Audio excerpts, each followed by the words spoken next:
Hey ho once again, friends and fans, and today we're going to continue our look at the Aoyi Mech KO of the Studio Series Devastator by way of this guy. It is D&D. I don't know.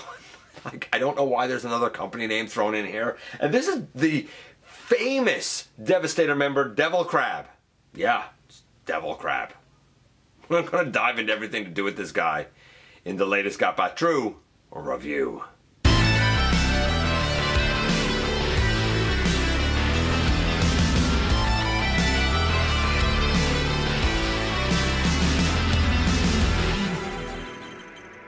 Hey one, hey all, welcome back to the channel. I'm your host, your most humble of hosts, Dennis Moulton, aka GotBot. As always, man, please like, comment, share, of course, subscribe, and while you're at it, light them up, baby. And hit that notification bell. It helps me out a ton. It lets you know when content of all sorts goes up here on the channel. Check out Machinery of Man, The Everything Factor, all the groups that I'm either a mod or an admin for, as well as all of my social media links. All of that's in the description down below, also in the description down below. And if you're in a position to help the channel to grow, you can use the donate link. Check us out on Patreon. See what we offer to you through Teespring, or of course hit the join button right here on YouTube to become a channel member. And this is Devil Crab. Now, by rights, it's Overload, but I'm pretty sure that this combiner renamed Long Haul as Overload. It's, yeah, I mean, it's a KO. It is what it is, right? It's Devil Crab. I mean, this is the worst box I think that they could have had, but the guy inside is one of the wildest, weirdest Transformers I've ever encountered in my life. So without any further ado, how about we head over to the table and take a closer look at this guy. And welcome back to part 3 of our look at the Aoyi KO Studio Series Devastator set. This one is probably the weirdest. I'm pretty sure that it's Devil Crab and came in this kind of jacked up box. And it says, like, you know, D&D. I don't understand why it says that. This box is kind of completely different from all of the others. I don't know why, but here's the box. It looks more like reflector to me than anything else. Nothing on the side, nothing on the side. The back is kind of the exact same thing, nothing on the bottom, but this box has seen better days. And so we have the weird articulated dump truck. Apparently that's what this is, an articulated dump truck. I don't know what that means. It's Overload. And he's basically the lower body and pants of Devastator. We've already looked at kind of the first 2 members of the team. That being Skipjack and Long Haul. And I believe they're the legs, right? Yeah, they're the legs. And then we get to this weirdo who is like the thighs and the pelvis and abdomen of Devastator. So we're getting through it, right? This guy has to do a lot, and that's probably why he's a weirdo. He comes with this part, which will be part of like the neck piece of Devastator when combined. Naturally, it looks very much like Mixmaster. It fits in right, if I can get it, right there, and kind of covers these claw hands.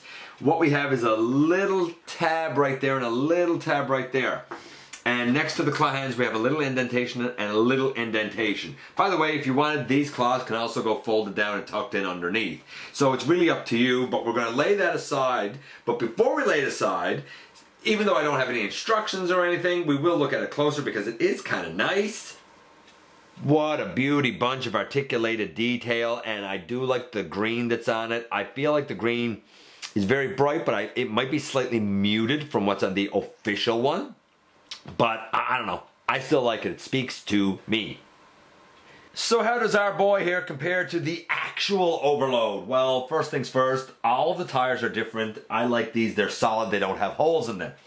This section here is gray on this guy. It is red on Overload. Otherwise, I think it's pretty similar. I don't think that the actual Overload got the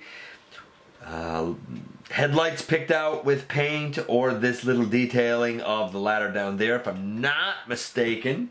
Again, I could be mistaken, but I don't think I am.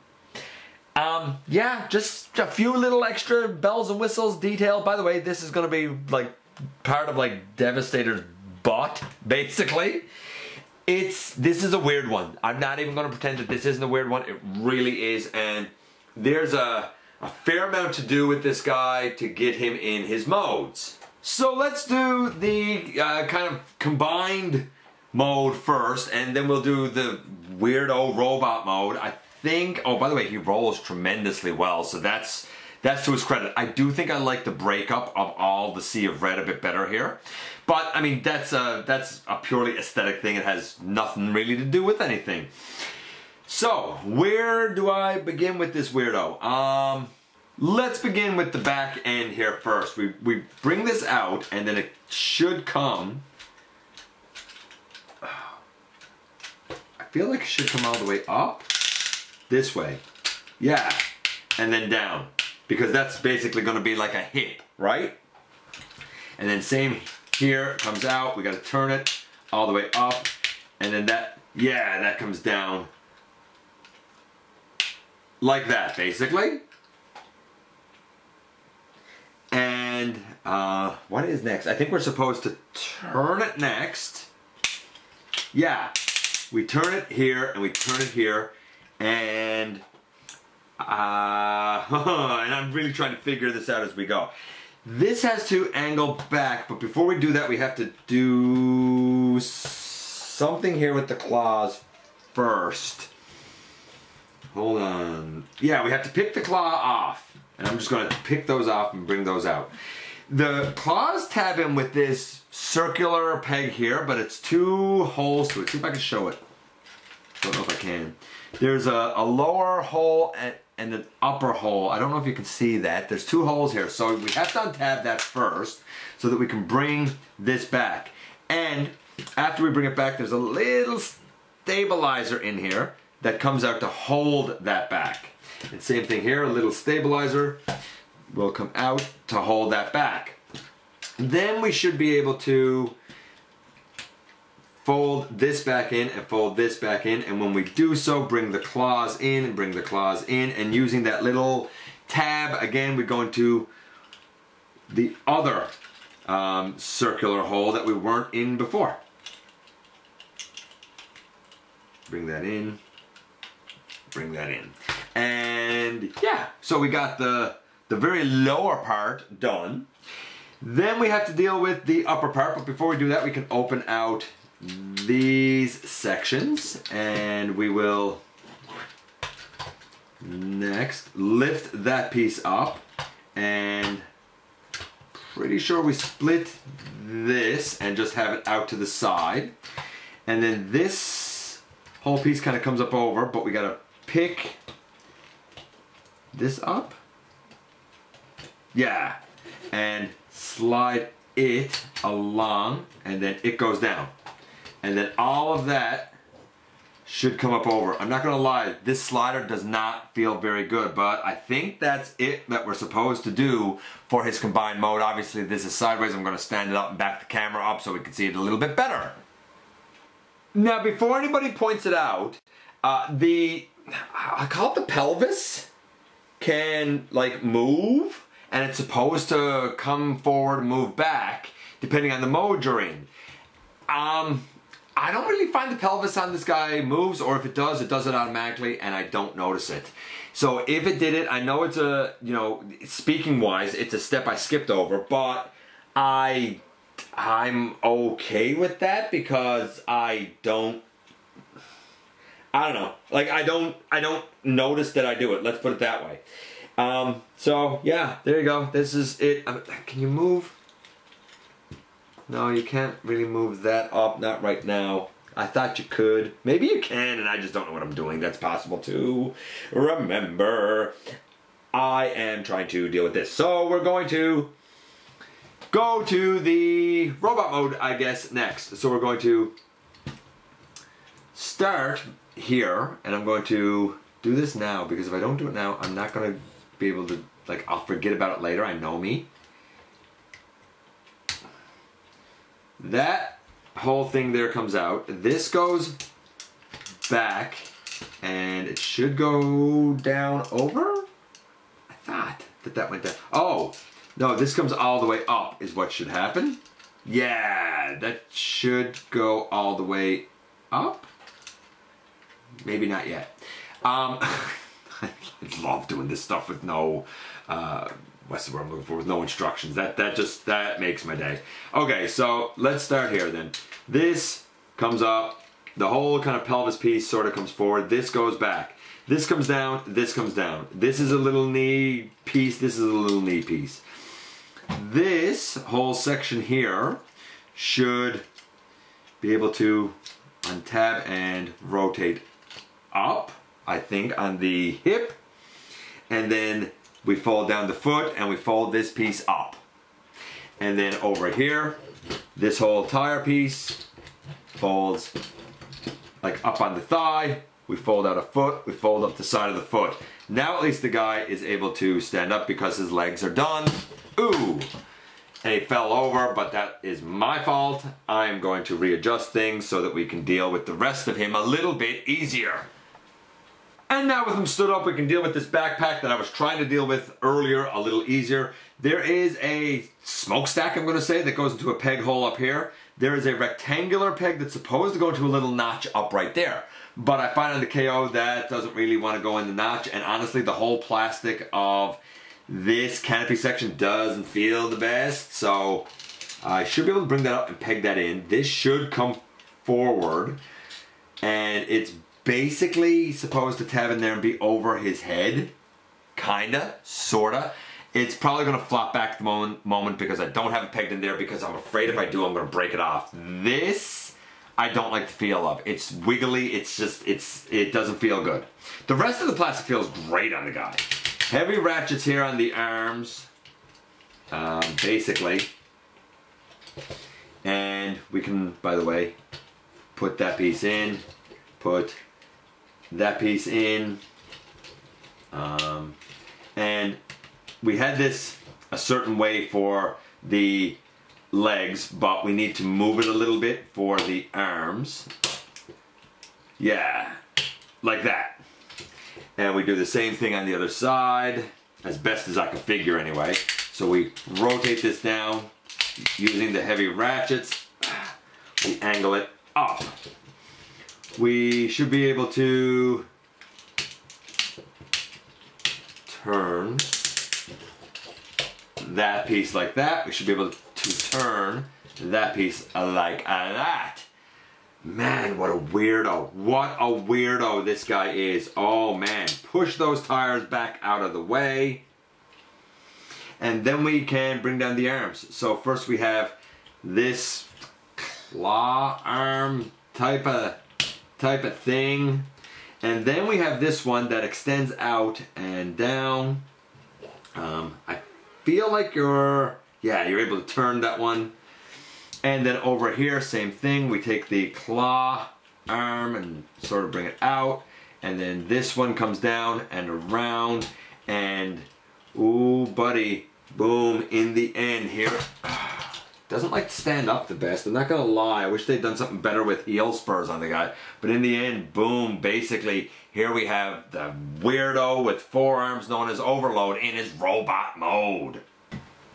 So I can't speak for the actual version, but this version, oh man, there's a lot here to unpack. First of all, I like the colors on this version a little bit better than the actual version. So you know what I'm gonna do? I'm gonna call this thing a 9 for its look, because why not? I might as well.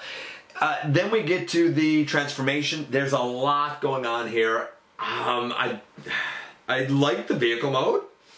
I kind of like the way it works out for body mode. I don't know how things connect to it yet. The robot mode is really outlandish, maybe the most outlandish. I don't feel like the arms have as much functionality as I'd like for them to have. The transformation is fine, really. It's not as complex or complicated as I thought. There's a lot of heavy ratchets, though, because this guy, of course, has to be hips for combined mode, right? So I'm going to say the transformation is about an 8. It's all right. It's all right. You got to get used to it a little bit, but it's not bad. Then we get to the articulation. I'm going to say the articulation is only about a 7.5. He is a bit back heavy. He does not have big heel spurs, so he does like to fall back. You've seen him topple back a couple of times already. The head doesn't really do anything. The shoulders, they can go like all the way around. And it can go in and out. It's all on a heavy, heavy ratchet. This piece here shouldn't move, but it does on mine. This arm here, like I feel like I wish that there was a hinge in here so this arm could go down further than what it is. It can rotate. We have an elbow. The claws can go in and out, but that's it. Like, there's no rotation at the wrist. I guess you could, I mean, always bring it down like this if you wanted him to have a more straight arm. You know, you could use the shoulder to kind of help you with that. This one over here swings just in and out, and then this opens. These don't open. I wish these opened as well. The legs here, they can go all, like, I find I pick this tire up and it can go all the way out, all the way forward, all the way back. The knee piece moves. We have a swivel. We have a knee that's pretty hindered, actually. I feel like it goes further forward than it goes back. We do have ankle tilt though. Yes, you know what? I said 7.5. He's not nearly as articulated as I thought he was going to be, as I'd like for him to be. I take that back. It's not a 7. I'm going to say that his articulation is more like, it's not a 7.5. I'm going to say his articulation is more like a 7. It's a bit disappointing. Yeah, he can strike some cool poses, but that's only because he's such a weirdo oddity that anything he does is going to look semi-cool, or it's all looking awful. It depends on your subjective take on it. So, an alright transformation with an 8, a pretty good look with a 9, and the articulation is about a 7. Overall, this guy's about an 8. Very, very, very middle of the road. The arms could have been done just a touch better. Hold on, I bet you thought that you were done with me with this guy. Not quite. Actually, you know what? I'm going to pop up his articulation score again. I know, it's been all over the map for 2 reasons. One, I did miss a piece of the transformation. He does have a heel spur that comes out and makes the foot far more solid. I didn't realize that until I was off camera. Also, the head that I said was like didn't have really any discernible movement does. And I don't think there's a waist. If there's a waist, because I didn't mention it, I can't find it. So I'm still going to give it a 7.5. I would still like a waist, and I still want the arms to move. But there is a heel spur, so he stands better than I thought. And the head does move more than I thought. So his overall score had been an 8. Right now, because I popped that up a little bit from a 7 to a 7.5, his overall score is more like an 8.25. Still pretty middle of the road. Definitely not the worst. Definitely one of the most unique Transformers ever. And here we are once again. Here he is in lower torso mode. The box might have been all jacked up and kind of garbage, but what was inside is actually quite good. I've never seen one of these, like, I don't know, like hydraulic, automated, whatever it is, dump trucks. Like, I would never have recognized this as a dump truck. I would have said it's some sort of construction industrial thing. I would never guess what it is. And I assume it's a real thing. I don't know. I don't know. Somebody in the comments, tell me if this is a real thing. I bet you it is. Kind of like with the Combiner Wars Devastator, and everybody was like, that Mixmaster doesn't look right. That's not the way a cement mixer looks. And then somebody pointed out, like, yeah, this is one of those huge industrial cement mixers. It looks exactly like it. It's a real thing. I'm pretty sure that this is the same thing. The vehicle mode is fun. I like it. It's long. It's interesting to look at from beginning to end. The robot is all right. Far more limited than I thought it was going to be. With all those arms and stuff, I thought that there would be more dynamic posing, and maybe there is on the actual one. It's okay. I don't like this piece. This piece feels extremely KO quality. I don't like it at all, actually. It feels really KO quality, and I don't like that all we have are like 2 little pieces of plastic along a slider. Yeah, not a fan of that. I don't know how this combines yet, so I don't know if that's going to be a problem or not. But I do know that, you know, we have big hips, we have big lower legs. The hips, I mean, should be able to go all the way forward on heavy ratchets. The hips should be able to go all the way out to the side on heavy ratchets when the time comes. It'll be real interesting to see how this pans out, because here's the thing. I don't really see a knee when I look at the lower legs, and I'm not really seeing much. Maybe here, maybe this, but it seems to go back into this. I feel like there's not going to be much of a knee on this big boy. I guess we'll see when the time comes. The next time we see this guy, it will be in this mode. Again, this is one of those examples where we don't have a G1 version of this guy to really compare anything to. You know, we've looked at Skipjack so far. or the KO skipjack. Nothing there to compare it to. We did look at long haul, but we'll look at that when we look at like the full teams, like in the finale of this. And now this guy, who again doesn't really have a G1 counterpart per se. Interesting, definitely interesting. He makes up the body part, by the way, where G1 long haul makes up the body part. Like he's that lower body and the hips, right? So he's taking over the long haul role here, and long haul becomes it's weird. It's weird. It's weird. I like him, but there were some things here that surprised me, and not in the best of ways. Most notably with the limitations of his forearms. I thought they were going to be a little more functional than what they seem to be, at least on the KO version. Anyway, let me know what you think about this guy. Let me know what you think about the KO. Let me know if there's differences between the two. I appreciate you guys coming by, give me some of your extremely valuable time. I do know how important it is to you. If you're in a position to help the channel to grow, you can use the donate link. You can check us out on Patreon. You can see what we offer to you through Teespring, or of course you can hit the join button right here on YouTube to become a channel member. Don't forget to also hit that subscribe button, stick around, have some fun with us here on the channel. And most importantly, don't forget that somehow, some way, each and every single day, you right there, you do make a difference. And I look forward to the next time that you and I get together to have another visit, either in the live streams on Thursday nights, at the stop motion premieres, or the old fashioned way, baby, right here, inside the videos.